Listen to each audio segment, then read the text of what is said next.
গত শুক্রবারে ভয়ঙ্করভাবে উপস্থাপন করে শেষে পুরাই কমেডিয়ান ব্লগের মিশেল দেখতে পারবেন। কান্না করতে করতে ভাবা যায় সবচেয়ে বড় ও উঁচু রুফটপ রেস্টুরেন্ট অ্যান্ড সুইমিং পুলে ঘাড়ের উপর আরেক পার্টি দাঁড়িয়ে আছে।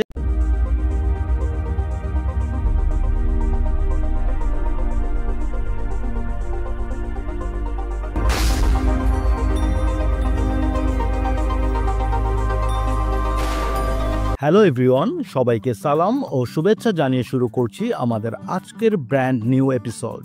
এই ভিডিওতে আপনি family and festive motto or food and restaurant review কিংবা motto and movie review best ব্লগের মিশেল দেখতে পারবেন। বন্ধুরা, গত শুক্রবারে আমরা সকাল সকাল ঢাকার দক্ষিণ মাতোয়াইল থেকে রওনা করেছি মিরপুরের উদ্দেশ্যে। আমাদের গন্তব্য মিরপুরের সনি স্টার সিনেপ্লেক্স। যাত্রাপথে মিরপুর একে মোটামুটি পপুলার ক্যাফে ধানসিঁড়িতে আমরা সকালের নাস্তা করে নিলাম। প্রিন্স থেকে তাদের পরিবেশ অনেক ভালো। মাত্র 25 মিনিটে আমরা মাতোয়াইল থেকে মিরপুরে চলে আসছি, ভাবা যায়। আর ব্রেকফাস্টের রিভিউ দেবার মতন তেমন কিছু নেই, তবে তাদের ডাল ভাজিটা খুবই সুস্বাদু ছিল। আমাদের হাতে সময় কম, কারণ সকাল 10টার শোতে আমরা দেখব বর্তমানে বাংলাদেশের খুবই আলোচিত ছায়াছবি বরবাদ। আমার পরিবারের অন্যান্য সদস্যরাও ইতিমধ্যে চলে এসেছে সনি স্টার সিনেপ্লেক্সে। বহু বছর পর পরিবারের সবাইকে নিয়ে আজ সিনেমা হলে এসেছি। গত বছর মেঝো আপু ও বড় ভাগ্নিকে নিয়ে দেখেছিলাম তুফান, আর আজ পরিবারের প্রায় সবাই মিলেই দেখতে এসেছি বরবাদ। মন মতন সিট পাওয়ার জন্য আগে থেকেই টিকিট কিনে রেখেছিলাম। ঈদ শেষ হয়েছে অনেক আগে, কিন্তু মনে হচ্ছে এখনো ঈদের ভাইবস রয়ে গেছে। খাবার দাবার কেনা শেষ, এখন সময় হলে প্রবেশের আগে একটু ফটোশুটের। শো শুরু হয়ে গেছে। শাকিব খানের লুক ও অ্যাক্টিং, কালার গ্রেডিং ইত্যাদি সব অসাধারণ। গানগুলোও ভালো লেগেছে। গল্প অনেক স্ট্রং না হলেও একেবারে খারাপ না, কিন্তু যিশুকে শেষে ঠিকভাবে প্রেজেন্ট করতে পারেনি। মুভির শেষ অংশ একেবারে ফালতু হয়েছে। স্ক্রিনে যিশুকে অন্তত আরো 10-15 মিনিট বেশি স্পেস দেওয়া উচিত ছিল, আর ফিনিশিংয়ে শাকিবের সাথে যিশুর ফাইটিংটা আরো দুর্ধর্ষ করা উচিত ছিল। যিশুকে ভয়ঙ্করভাবে উপস্থাপন করে শেষে পুরাই কমেডিয়ান আহম্মক বানিয়েছে পরিচালক। মুভির অনুভূতি বলো। মুভির অনুভূতি খুবই ভালো ছিল। এক্সট্রাঅর্ডিনারি কথা বলো।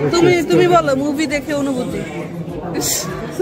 এক্সট্রাঅর্ডিনারি তোমার অনুভূতি কি মুভি দেখে? সেই ছবি বরবাদ নাকি তুমি মুভির অনুভূতি?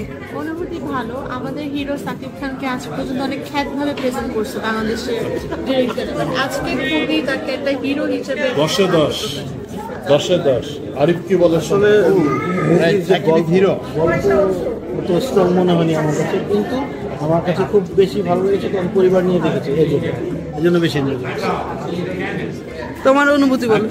Only one hero Bangladesh. এছাড়াও দাগি ও জঙ্গলিও কিন্তু ভালো ছবি। আমি জঙ্গলিকে এক্ষেত্রে এগিয়ে রাখবো, কারণ জঙ্গলি দেখে আমি অনেক দর্শককে কান্না করতে করতে বের হতে দেখেছি। যাই হোক বন্ধুরা, আমরা এখন এসেছি বর্তমানে দেশের আলোচিত দ্য বাবলস রুফটপ রেস্টুরেন্টে। এটিকে বলা হয় বর্তমানে দেশের সবচেয়ে বড় রুফটপ রেস্টুরেন্ট। অফ ডে থাকায় আজ এখানে অনেক ভিড়। রেস্টুরেন্টটিতে এন্ট্রির জন্য আমরা এখানে লাইনে দাঁড়িয়েছি। পার পারসন এন্ট্রি ফি এখানে 200 টাকা।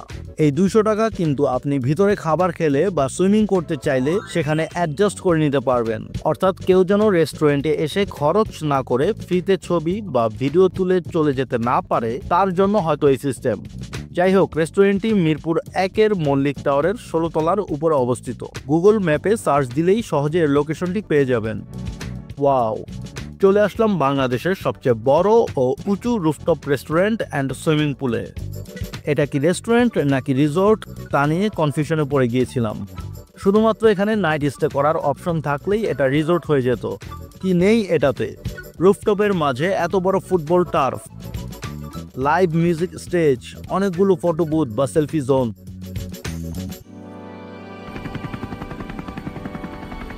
আর সবচেয়ে বড় আকর্ষণ হচ্ছে এর হিউজ ইনফিনিটি সুইমিং পুল। বন্ধুরা, পর্দায় দেখতে পাচ্ছেন বাংলাদেশের সবচেয়ে উঁচুতে অবস্থিত সুইমিং পুল, যেখান থেকে পুরো মিরপুর দেখা যায়। পুলে গোসলের জন্য আপনাকে ঘন্টা প্রতি গুনতে হবে 300 টাকা। অর্থাৎ এন্ট্রি ফির সাথে 100 টাকা যোগ করলেই আপনি সুইমিং করতে পারবেন। এছাড়াও আপনার সুবিধার্থে রয়েছে তাদের কিছু রুলস অ্যান্ড রেগুলেশনস, রয়েছে তাদের ইনডোর ও একাধিক আউটডোর ডাইনিং সেটআপ। আমরা তাদের ইনডোর সেটআপে বসেছি লাঞ্চের জন্য। এত ভিড়ের মাঝে শঙ্কিত ছিলাম যে খাবার অর্ডার করলে কখন পাবো। সাধারণত বেশি ভিড় থাকলে খাবার পেতেও সময় লাগে, আর হুড়োহুড়ির কারণে খাবারের মান ও স্বাদেও এর নেতিবাচক প্রভাব পড়ে। কিন্তু প্রায় 20 মিনিটের মাঝেই আমাদের খাবার চলে এসেছে। আমরা কাস্টমাইজড করে খাবার অর্ডার করেছি, কারণ তাদের অনেক আইটেম অ্যাভেলেবল ছিল না। কিন্তু এত চাপের মাঝেও আমরা তাদের সার্ভিসটি ভালোই পেয়েছি। খাবারের স্বাদও ভালোই ছিল। রেস্টুরেন্টটি আমার ভালো লেগেছে এবং এই সামারেই আমি আবার যাব এখানে সুইম করতে নিয়ত করেছি ইনশাআল্লাহ। তখন আরও ডিটেলস ব্লগ বানাবো এই রেস্টুরেন্টটিকে নিয়ে। খাবার নিয়ে আর রেটিং দিলাম না, এত হুড়োহুড়ির মাঝে এত কিছু করা সম্ভব না। ঘাড়ের উপর আরেক পার্টি দাঁড়িয়ে আছে, আমরা উঠলে খেতে বসবে। তো বন্ধুরা, খাওয়া দাওয়া শেষে এখন সময় হলো বাড়ি ফেরা। ভিডিওটি কেমন লেগেছে এবং আপনি কোথা থেকে আমাদের দেখছেন তা অবশ্যই কমেন্ট করে জানাবেন। আমাদের চ্যানেলে নতুন হয়ে থাকলে অনুরোধ থাকবে চ্যানেলটি সাবস্ক্রাইব করে বেল বাটনটি প্রেস করে দেওয়ার জন্য।